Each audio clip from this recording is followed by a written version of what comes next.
Полночная тень, тишина, стук сердца и стук часов, как ночь непонятно черна, как тяжек ее покров.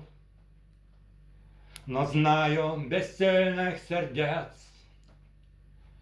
еще неподвижный мрак. Тебе я молюсь, о Отец, подай мне голос и знак. Сильнее, чем себя и людей, я душу свою люблю, и надвое волей моей я душу переломлю.